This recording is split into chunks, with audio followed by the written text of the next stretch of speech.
All right, hey, welcome back to Car Talks, where I rant, ramble, rave, and word vomit my thoughts on training, life, and fitness. I'm going to build off a prior episode of talking about lats and talking about deadlifts and kind of being able to stabilize the spine a little bit. And I heard this one from Dr. Jordan Shallow, the guys from Prescript and RX Radio. I don't know the tags, links, whatever. I'm not going to put that much effort in the little thing below. But being able to understand that, like, limiting factors, we talked about how the lats can be a limiting factor in building deadlift strength or even just, back squat strength. And you see this a lot with people that, they have a hard time pulling conventional, but they're okay pulling sumo and pulling a sumo deadlift or even a trap bar deadlift. And the thing we got to consider here is that if we have degrees of kind of the angle that your lats get put at and how much tension you have to create, you don't have to create as much tension through your lats in a sumo deadlift. So being able to pull more weight in a sumo deadlift stance often happens.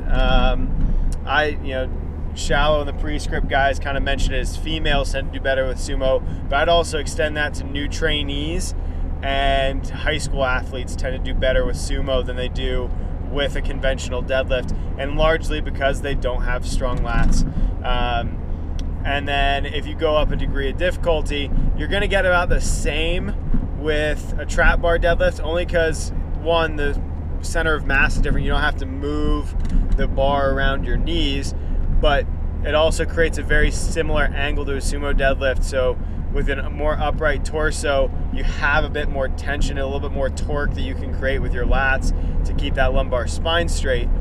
When you get to conventional, because the hips are a little bit higher, and basically you get this greater, I almost think of it as a right angle half the time, but creating a greater angle at the shoulder allows or disallows for creating as much tension through the lats. A lot of high school kids and new trainees are going to struggle with that a good bit because they, like I said, they just don't have strong upper bodies.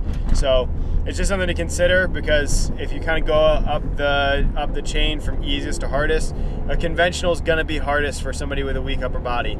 But if you look at upper body weak individuals, sumo and trap bar variations can be really, really useful in developing strength, and can be a little bit easier and a little bit safer for some of those athletes or just lifters.